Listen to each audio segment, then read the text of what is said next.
میرے نبی پاک صلی اللہ علیہ وسلم نے پہلے مرد کو حکم دیا، فرمایا حوصلہ بڑا کر، حوصلہ بڑا۔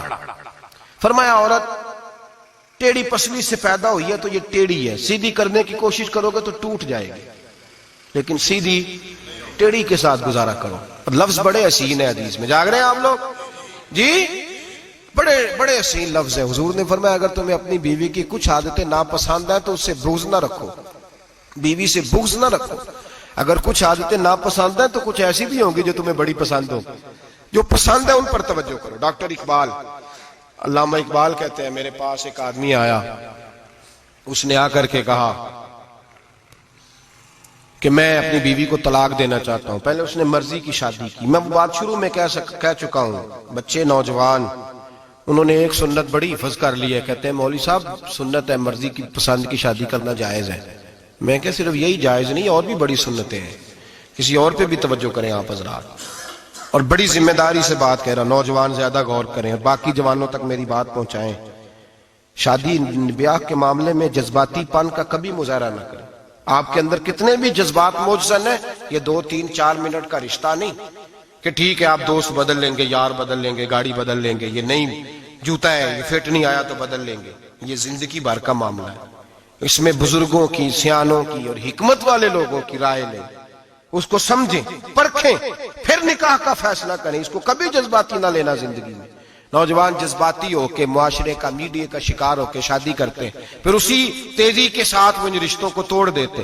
میرے نبی پاک صلی اللہ علیہ وسلم نے فرمایا بغض نہ رکھو، کچھ عادتیں اگر ناپسند ہیں تو کچھ ایسی بھی ہوں گی جو تمہیں پسند ہوگی۔ ڈاکٹر اقبال کہتے ہیں ایک شخص میرے پاس آیا، میں لندن میں وکالت کرتا تھا، اس نے آ کے کہا کہ بیوی کو طلاق دینی ہے۔ میں نے کہا میں تجھے جانتا ہوں، تو نے تو پسند کی شادی کی ہے۔ کہا ہاں، اب میں طلاق دوں گا؟ کہتے میں نے اس کو کہا کہ بھائی تو سمجھ جا، کوئی بات نہیں، انسانوں کے اندر اختلاف رائے ہو جاتا ہے، تو نہ ایسا کر۔ نہیں جی مجھے دینی ہے۔ کہتے ہیں اس کے گھر والوں نے بھی سمجھایا، حتیٰ کہ بچی نے بھی معافی مانگی کہ مجھ سے بھول گئی تھی، میں غلطی ہو گئی، معاف کر دے۔ اس نے کہا نہیں، اب فیصلہ کر لیا تو کر لیا۔ کہتے ہیں اب میں تو وکیل تھا، میرا پیشہ تھا، جب اس نے مجھے کہا تو میں نے کیس دائر کر دیا، بحث ہوئی، فیصلہ جوان کے حق میں آنے لگا، طلاق کا وقت قریب آ گیا۔ جس دن فیصلہ ہونا تھا اس دن رات کو میرے پاس آیا، کہنے لگا سویرے کیس واپس لے لیں، میں نے نہیں طلاق دینی۔ میں نے کہا کیا ہوا؟ کہنے لگے اقبال یار عجیب بات ہوئی ہے، مسلمانوں کے رسول کی ایک حدیث پڑھ لی ہے، نبی پاک علیہ السلام کا ایک فرمان پڑھ لیا ہے۔ کہا وہ کیا؟ کہا حضور نے فرمایا اگر تمہیں اپنی بیوی کی بہت ساری عادتیں ناپسند ہو، ادھر دیکھو جو پسند ہے۔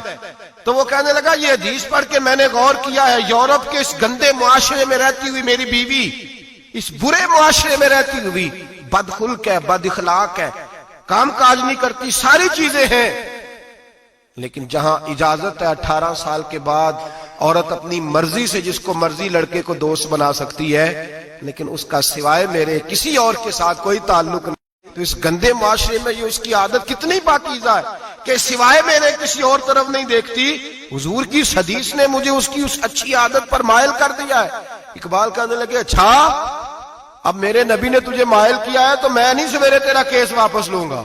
تو کیوں نہیں لے گا؟ کہنے لگے پہلے کلمہ پڑھ میرے رسول کا، مسلمان ہو جا، پہلے کلمہ پڑھ نبی پاک کا جنہوں نے تیرا گھر ٹوٹنے سے بچایا ہے۔ تو میرے بھائی مرد حوصلہ کرے، دلیری کرے۔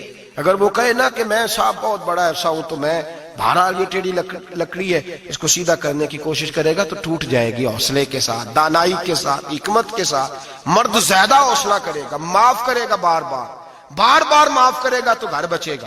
جتنا بڑا حوصلہ کرے گا اتنا اس کا گھر بچے گا۔ عورت کے لیے کیا حکم ہے؟ اللہ خیر فرمائے۔ اب حالات اس طرح کے کہ وہ کہتی ہے میں نے BA کیا ہوا ہے تو مجھے فارغ کر مجھے فارغ۔ اور عورت اشتعال انگیزی بھی دے لیتی ہے، اس کے لب و لہجوں میں بعض اوقات اتنی سختی ہوتی ہے، مائیں بہنیں ناراض نہ ہو، لیکن ایک شعوری بات کر رہا ہوں۔ آ کے لوگ مسئلہ پوچھتے ہیں، کہتے ہیں طلاق ہو گئی تو 3 طلاقیں دی تو کیا؟ میں کہا بھائی ہو گئی طلاق۔ کہنے لگے جناب میں غصے میں تھا۔ میں نے کہا طلاق تو خیر غصے میں ہی ہوتی ہے، لیکن مرد غصے میں طلاق دیتا ہے، غصے میں ہی دیتا ہے، لیکن ایک سوال میرے ذہن میں ہے، مرد کو غصہ کون دلاتا ہے؟ ایسے تو نہیں تھا نا کہ ریڑی والے سے ٹکر ہوگی تو گھر آ کے بیوی کو طلاق دے دی، یہ تھوڑی ہوتا ہے۔ کہ باہر اس کی جو ہے وہ موٹر سائیکل کسی کے ساتھ ٹکرا گئی تو اس نے کہا مجھے غصہ چڑھ گیا تو میں گھر آ کے غصے، طلاق غصے میں ہوتی ہے، پر غصہ کون دلاتا ہے؟ وہ بات ایسی کرتی ہے، اتنی سخت بات کرتی ہے. ایک ہمارے بزرگ ہے شاہ صاحب، تو میرے پاس اپنے ایک عقیدت مند کا کیس لے کر کے آ گئے. مجھے آ کہنے لگے ان کی بات سنیں. میں نے کہا یار تیرے 6 بچے، اور آپ یقین کریں میری آنکھوں میں آنسو ان بچوں کو دیکھ، اتنے خوبصورت بچے. تو میں نے کہا کہ کیوں تو نے طلاق دی؟ کہنے لگا اس نے کوئی 1 دفعہ نہیں 100 دفعہ مانگی ہے. اور کل تو اس نے جملہ اس طرح کا، جب طلاق ہوئی تو اس دن اس نے جملہ اتنا سے، اس نے مجھے کہا اگر باپ کا ہے تو دے طلاق. اب لوگ بھی 100 کھڑے تھے تو میری غیرت کا مسئلہ بن گیا. تو اشتعال کون دلاتا ہے؟ اب سنیں ترمذی کی حدیث. میرے نبی کریم سید عالم صلی اللہ علیہ وسلم نے فرمایا 500 سال لگیں گے جنت میں جانے میں. اتنی دور بندہ ہوگا کہ 500 سال کا سفر ہے، اتنی پہلے جنت کی خوشبو آنے لگ جائے گی. ترمذی میں میرے نبی پاک نے فرمایا جس بی بی نے زندگی میں 1 مرتبہ بھی اپنے خاوند سے بغیر شرعی وجہ کے، شرعی وجہ کہ بد مذہب ہو گیا، بد عقیدہ ہو گیا، اس کے مزاج میں کردار میں گندگی آ گئی، بغیر وجہ شرعی کے اگر کسی عورت نے زندگی میں 1 مرتبہ بھی اپنے خاوند سے طلاق کا مطالبہ کیا تو اللہ اس بی بی کو جنت کی خوشبو بھی نہیں دے گا. 1 مرتبہ بھی. اور جو روز کہے دن میں 6 مرتبہ کار فارغ 6 معنی دار. یہ حدیث رٹائیں عورتوں کو، انہیں سمجھائیں کہ گھر ٹوٹ جائے گا. جس دن اس نے دے دی، اور یاد رکھیں شیر آ گیا، کسی نہ کسی دن شیر آ بھی جاتا ہے. تو یہ نہ سمجھے کہ روز حوصلہ کرتا ہے تو خدا جانے کیا بنے گا. کسی نہ کسی دن شیر بس الشیطان جاسم علی قلب ابن آدم، شیطان گھر ٹوٹتا ہے. اس لیے کہ نہ مرد حوصلہ کرتا ہے نہ عورت حوصلہ کرتی. تھوڑا سا حوصلہ پیدا کریں. اور ہاں بیوی اگر کبھی کسی ایسی بات پر بات کرے یا اس کا مزاج ایسا ہو، تلخ ہو، صبر کریں، حوصلہ کریں.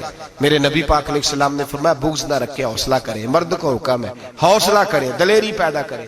ہاں اس کی ایسی بدتمیزی، ایسی گستاخی جو حقوق و فرائض کے معاملے ہو، ماں باپ کے حق میں ہو، کوئی ایسے مسائل ہو مقدس لوگوں کے حق میں ہو، تو پھر اس کو، وہ تو ایک صحابی کی بیوی نے حضور علیہ السلام کے بارے میں نازیبا کلمات کہے تھے تو انہیں قتل ہی کر دیا تھا. اس عورت قتل ہی کر دیا.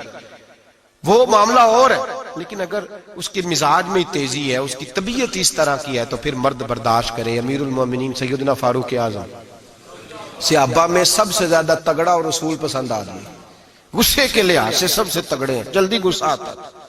ایک شخص کہتا ہے میری بھارے تگڑے قبیلے میں شادی ہو گئی، بیوی میری بڑی سخت تھی، اس کے لب و لہجے میں بڑی سختی تھی. وہ قبیلہ بڑا مالدار تھا تو میں بات نہیں کرتا تھا. ایک دن میری بیوی نے بڑے سخت جملے کہے تو میں جناب عمر کے پاس آ گیا. توجہ ہے آپ دوستوں کی؟ کہتے حضرت عمر کے پاس آیا تو میں نے دروازے پہ دستک دی، بیوی کی شکایت کرنے آیا کہ ذرا مہربانی کریں.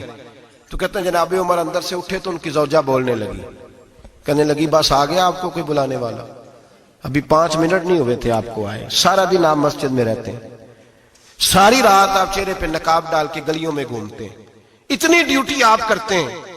گھر یہ میرا اکیلی کا ہے، بچے میری تنہا کے، آپ کو کچھ خیال ہونا چاہیے، کچھ توجہ کریں. وہ شخص کہتا ہے وہ بی بی بولتی رہی اور جناب عمر ہنستے رہے، اور ان کی مسکراہٹ بھی میں سن رہا تھا. جب آپ بہت زیادہ مسکرائے نا تو وہ بھی مسکرانے لگی، زوجہ بھی مسکرانے لگی اور کہنے لگی اب کیا کہتے ہو؟ تو جناب عمر کہنے لگے کیا یہ رہا ہوں کہ اگر تیری بات ختم ہو گئی ہے تو میں جاؤں، اور اگر ہے تو میں کھڑا ہوتا ہوں، سنا لے کوئی اور بھی ہے تو. یہ بات کہہ کے باہر آئے نا جناب سیدنا عمر فاروق، تو وہ شخص کھڑا تھا. آپ نے فرمایا کیسے آئے ہو؟ کہنے لگا حضرت جی میری ایڈی تے نہیں ڈاڈی، میں تو آیا تھا اپنی بات کرنے، تو یہ تو لفظ زیادہ سخت ہے، وہ اتنی سخت نہیں ہے جتنی یہ ہے، تو ذرا قبیلہ سخت ہے تو میں شکایت کرنے آیا تھا. تو یہ تو آپ کا معاملہ بھی اسی طرح کا ہے. جناب عمر کا جو جواب ہے بڑا قیمتی ہے. آپ نے فرمایا میری بیوی میری ہر طرح کی خدمت کرتی. لفظوں کا حسن دیکھیں، ایسے نہیں کہ بیوی کوئی کام بھی نہ کرے اور مفت کی چڑھائی کرے، وہ بھی درست نہیں ہے. فرمایا میری بیوی میری ہر طرح کی خدمت کرتی ہے، میں گھر نہیں ہوتا تو میرے بستر کو پاک رکھتی ہے، کسی کی جرت نہیں میرے بستر کو دیکھ بھی جائے. میرے بچوں کو جب میں بستر پہ بلاتا ہوں آتی ہے، میرے بچوں کا خیال رکھتی ہے. میں باہر ہی رہتا ہوں گھر کے، لیکن گھر کی ذمہ داریاں ساری اس نے اپنے کندھوں پہ لے لی ہیں. فرمایا میرے مزاج میں جلال ہے، میں روز اونچا بولتا ہوں تو سنتی ہے، میری بیوی ہے نا، میں اس کا لباس ہوں وہ میرا لباس ہے. کبھی کبھی وہ اونچا بولتی ہے تو میں بھی سن لیتا ہوں، بیوی جو میری ہے، میری بیوی ہے نا. ایک جملہ میرے اعلیٰ حضرت کا ہے اور اعلیٰ جملہ ہے، اگر آپ کی سمجھ میں آ گیا تو ٹھیک، ورنہ وضاحت ہو نہیں سکتی، جگہ ایسی ہے کہ وضاحت نہیں ہو سکتی۔ اعلیٰ حضرت فرماتے ہیں جب میاں بیوی ہوتے ہیں، اس رشتے میں کوئی ان کے پاس